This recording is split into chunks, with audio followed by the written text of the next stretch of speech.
Aquele momento que você já tinha gravado o vídeo inteiro e ele estava sem áudio. Hoje eu quero trazer um vídeo diferente para vocês. Eu quero compartilhar com vocês um processo criativo de uma coreografia que eu fiz para um musical de Páscoa de 2023.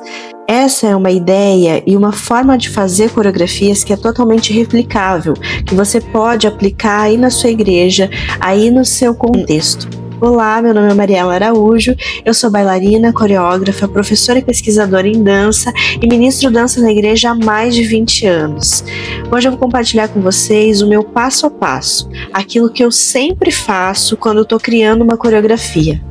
Eu percebi que eu faço isso há muito tempo, mas eu só fui estruturar essa metodologia de criação de coreografias quando eu fui fazer o meu estágio supervisionado na faculdade de dança, onde eu precisava descrever o que eu estava fazendo no meu processo artístico. Então nesse vídeo eu vou te dar uma ideia que é super replicável, que você pode testar aí fazendo na sua igreja ou no seu contexto, e também vou te mostrar como que você pode desenvolver as suas coreografias de uma maneira mais leve, com um caminho muito mais conduzido e que você não vai ter mais aquelas travas que a gente tem no meio do caminho quando a gente não sabe muito bem o que a gente está fazendo.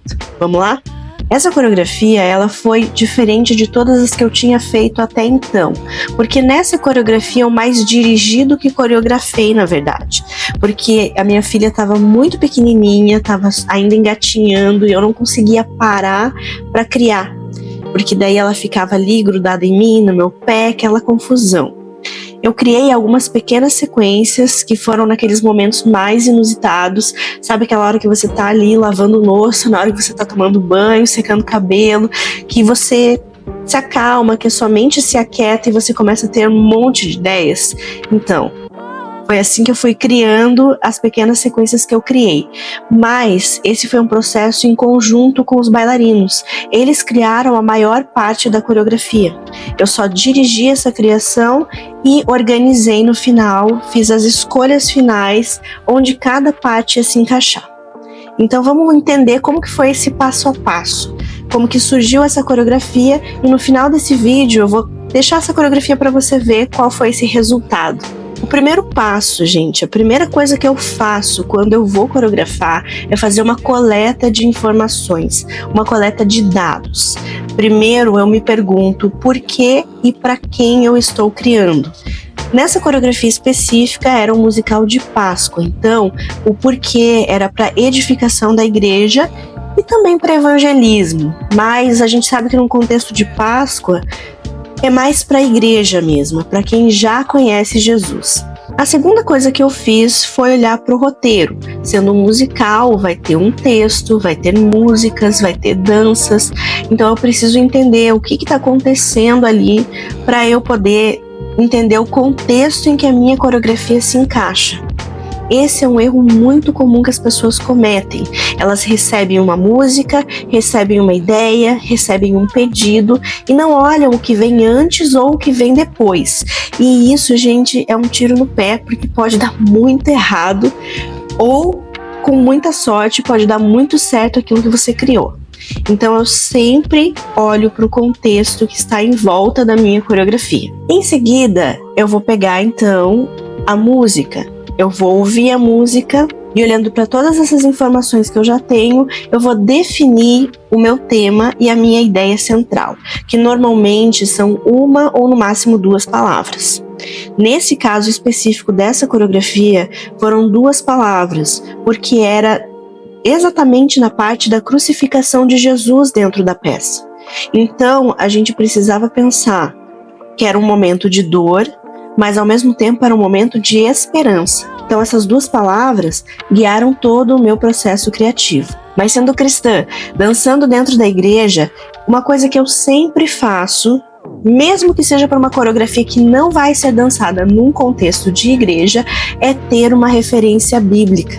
Porque não importa o tema que a gente escolha, não importa se é uma coisa super aleatória da vida, do dia a dia, a Bíblia sempre tem algo a dizer sobre cada coisa. Então, eu sempre escolho uma referência bíblica que vai fazer parte ali do nosso tempo de estudo da coreografia. Aí, o que acontece? Eu vou, de fato, estudar a música. Estudar a música não é estudar a letra da música. Você precisa, sim, conhecer a letra da música. Mas, o que eu quero dizer com isso é que eu vou ouvir a música, perceber a melodia da música, a harmonia da música, todos os elementos, todos os instrumentos que eu posso usar a meu favor na hora de criar.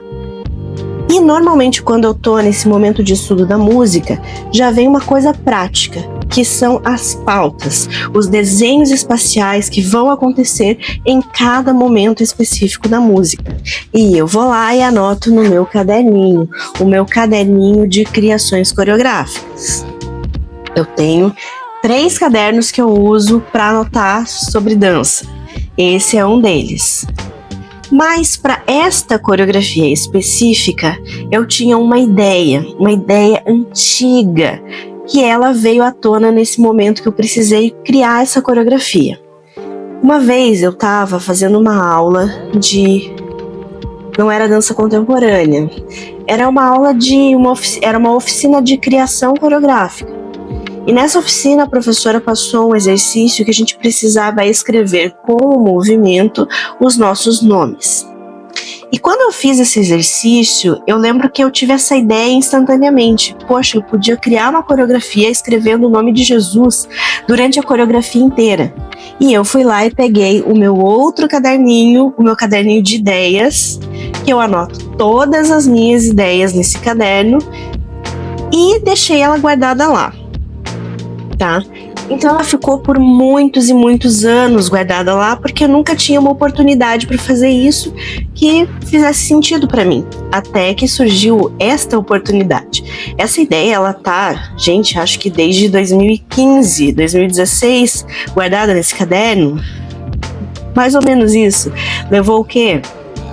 Uns 6, 7 anos para se concretizar essa ideia. Então é sempre bom você anotar as ideias que você tem, porque em algum momento elas vão ser úteis. Mas continuando aqui, então, a gente vai para o nosso passo número 2, que começa a envolver os nossos bailarinos. Então a gente vai pegar todas essas informações que a gente coletou, vai criar ali os devocionais ou os estudos, o momento de conversa, onde você vai falar para os bailarinos sobre o contexto da sua coreografia, sobre qual é a mensagem que você quer transmitir com essa coreografia. Você vai trazer as palavras-chave, você vai ter esse tempo com eles para que os bailarinos consigam entender o que eles estão dançando. Porque, gente, não adianta só o coreógrafo saber o que ele quer. Não faz sentido isso, porque o bailarino ele não vai conseguir se envolver por inteiro naquela obra se ele não souber sobre o que ele está falando, sobre o que ele está dançando. Ele vai dançar aquilo que ele acha. E às vezes o que ele acha não tem nada a ver com aquilo que você quer transmitir como mensagem. Então é muito importante envolver os bailarinos nessa parte do processo. E aí o que eu faço então? Pode ser antes ou pode ser depois. Pode ser com a música que vocês vão usar ou com outra música. Eu faço um momento de dança espontânea, de dança livre, de improviso, onde eles vão pegar todas aquelas informações e eles vão dançar em relação a elas. E aí eu vou ver o que vai sair desses bailarinos a partir disso. Então eu deixo uma folha enorme de papel ou uma cartolina, e eu peço para eles irem fazendo anotações de palavras que vão surgindo para eles. É um brainstorming. Então eles vão falar sobre memórias, lembranças, ações de movimento, qualidades de movimento, tudo aquilo que vier na cabeça deles enquanto eles estão nesse momento de processo, de encontrar movimento, de ouvir a música pela primeira vez e tudo tá acontecendo ali ao mesmo tempo, porque vai ser uma coisa fresca, uma coisa que vai ser tipo, veio agora, e eles jogam no papel. Vai ter um monte de coisa que não tem nada a ver, mas vai ter um monte de coisa que vai ser super útil para você usar durante o seu processo criativo. E então a gente vai para o passo número 3. Nesse passo, a gente vai fazer a organização dessas informações, porque vai ver informação de todo tipo. Informação que pode servir para figurino, cabelo, maquiagem, talvez o uso de adereço, se fizer sentido ou não. vai vir informações de tipos de movimento que você pode usar na coreografia, de emoções, de sensações, de tudo aquilo que saiu daquele papel e a gente vai usar na nossa coreografia. Muitas informações você vai descartar, muitas você vai utilizar. E isso vai guiar o seu processo de criação. Então a gente vai para o passo número 4. A partir dessas informações organizadas, a partir do que você viu os bailarinos dançando naquele momento de espontâneo, naquele momento mais livre, aquelas informações que você coletou que fizeram sentido para você, você vai se perguntar quais eram os tipos de movimento que apareceram, quais eram as qualidades de movimento, se eram movimentos leves, se eram movimentos pesados, se eram movimentos lentos, se eram mais rápidos, e etc. Você vai ver as ações de movimento que surgiram, os desenhos corporais que te interessaram, os desenhos espaciais que te interessaram. De repente eles trouxeram ali deslocamentos interessantes. Então você vai começar a pesquisar e dirigir a tua pesquisa. Então você vai pegar ali os bailarinos. Normalmente eu pego músicas que me tragam aquilo que me interessa. Então, sempre pensando naquelas duas palavras-chave que a gente achou lá no começo. No meu caso era dor e era esperança, que eram coisas opostas. Então eu comecei a trabalhar com movimentos suaves e movimentos densos, com movimentos contidos e movimentos expansivos, com as ações de dobrar e esticar, aproximar e afastar. E eu fui pedindo para os bailarinos indo fazendo essa pesquisa dirigida. Só que como eu tinha essa questão específica, que era criar a partir do nome de Jesus, o que aconteceu? Eu fui pedindo para os bailarinos irem criando cada uma das letras. Então a gente fez a pesquisa para as qualidades de movimento e depois a gente fez a pesquisa para as letras em si, até a gente chegar em sequências escrevendo o nome de Jesus. Então o que aconteceu? Eu pedi para os bailarinos pesquisarem as letras, formando as letras no próprio corpo, depois desenhando as letras com partes do corpo, as partes que a gente normalmente pede, depois com partes inusitadas do corpo, tipo com o nariz, com a orelha, com o dedinho do pé, com a lateral do joelho de repente, coisas que a gente não usa normalmente. Depois eu pedi para essas letras irem passando de uma parte do corpo para outra, ou seja, começava numa parte do corpo e terminava com outra parte do corpo. Então a gente foi pensando nos planos espaciais. Tá, tem aqueles planos que a gente sempre usa, que é um plano frontal, o plano horizontal, o plano sagital, mas e se a gente tentasse criar essas letras em outros planos diferentes, planos mais diagonais, o que aconteceria? Então os bailarinos foram testando várias formas de criar essas letras.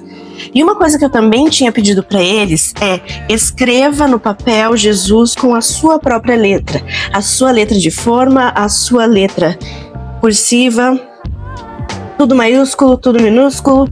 Como que é a sua letra? Então, cada um tem uma letra diferente e isso também ajudou os bailarinos a testarem as coisas no espaço. E também tem um vídeo que eu vou deixar aqui para vocês na descrição, que eu acho super interessante, do coreógrafo Wayne McGregor, que ele faz esse tipo de exercício com os bailarinos dele ali escrevendo o TED, é um TED Talks. Né? Então é uma referência muito legal, muito interessante de ver esse processo criativo desse coreógrafo. Depois que a gente fez todas essas pesquisas, eu pedi para os bailarinos entrarem no meu passo número 5. O passo número 5 é as escolhas. Então cada um teve que me trazer no próximo ensaio. Eles tiveram uma semana, acho, pouco menos, porque a gente tinha ali um mês para criar essa coreografia e para ensaiar a coreografia. Então era um tempo muito corrido. Mas eles trouxeram para mim, então, cada um a sua sequência escrevendo o nome Jesus. E eles vieram, ensinaram uns para os outros. E eu fui fazendo escolhas, escolhendo onde cada sequência ia ser colocado dentro da coreografia. E a gente foi trabalhando até chegar na nossa coreografia final. A gente foi criando sem a música. Então, não tinha como a gente saber exatamente como que ia ficar a gente vai fazendo adaptações. É aquela coisa, quando a gente está criando, a gente não está escrevendo sobre pedra. Não precisa ser exatamente aquilo que você pensou. Você tem que se adaptar às diferentes situações. Tem coisas que a gente pensa na nossa cabeça que ficam maravilhosas, mas quando a gente vai colocar no corpo, vai colocar no espaço, elas não dão tão certo. Então a gente precisa ter essa flexibilidade de saber que algumas coisas vão precisar ser adaptadas. Ainda mais quando você cria dessa forma, você não está criando na música, você não está refém da música, você está criando e você vai dialogar com a música, que é algo que eu gosto muito. Então, a gente vai ter que adaptar. E a gente teve que adaptar muita coisa. Mas no final deu tudo certo. E o legal foi que a gente ouviu no final, nossa, parece que foi uma única pessoa que criou essa coreografia. Então, pensando em todo esse processo, eu digo pra vocês, nada foi criado de uma forma linear. A primeira coisa que eu criei não foi no começo da música. Eu criei primeiro o meio da música. E nem foi o refrão, foi aquela partezinha que vem antes do refrão. Foi por ali que eu comecei, que foi minha primeira ideia de coreografia. A gente criou primeiro o bolinho, que foi um movimento da cintura para cima. Depois a gente foi criando a abertura desse bolinho, isso a gente criou todo mundo junto. E daí a gente foi colocando as sequências do nome Jesus, conforme eu fui achando que ficava legal na música e tudo mais. E as últimas coisas que foram criadas foram o início da coreografia e o final da coreografia. Então, às vezes a gente fica ali preso, pensando, eu preciso criar de uma forma linear. Você não precisa fazer isso. Às vezes é mais fácil começar pelo meio do que começar pelo início. Então, vá testando, vá percebendo. Se você conseguir ter uma ideia já no início de um desenho espacial, isso vai facilitar muito, porque você sabe aonde você vai precisar das transições, das mudanças de pauta, que tipo de coisa você vai precisar fazer. E se você chegou até aqui, eu vou te pedir para deixar um comentário. Me conta se você tem um processo, um passo a passo que você segue para criar suas coreografias ou não, se esse vídeo te ajudou, se te deu algum insight para você aplicar nas suas criações. E se você gostou e quer que eu grave mais vídeos dessa forma, contando sobre os meus processos criativos de outras coreografias, porque cada processo é único, gente. Por mais que tenha um passo a passo, cada coreografia é única, cada coreografia tem a sua forma de ser feita. Então, me deixa aqui nos comentários que eu gravo mais vídeos assim. E agora eu deixo com vocês o resultado final. Lembrando que são todos voluntários, nem todo mundo faz aula de dança, não é uma companhia. Teve pouco tempo para ensaiar, mas foi feita de todo o coração. Até a próxima!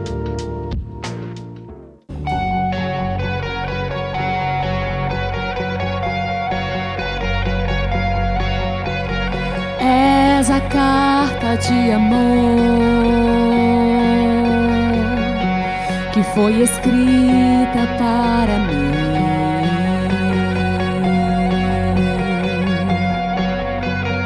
És o pão que vem do céu, que alimenta tudo em mim.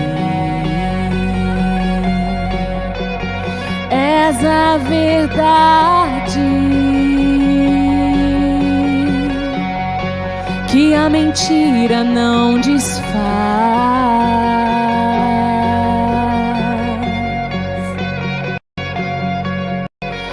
Vem sem demora, vem.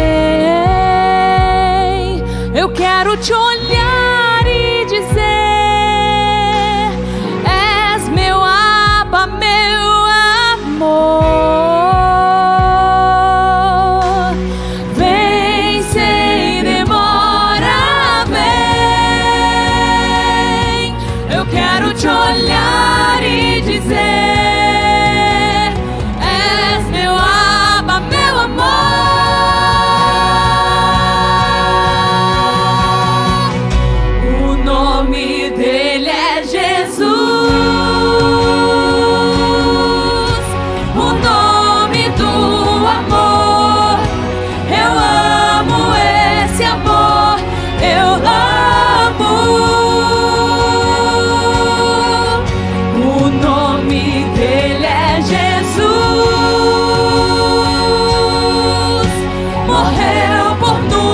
amar.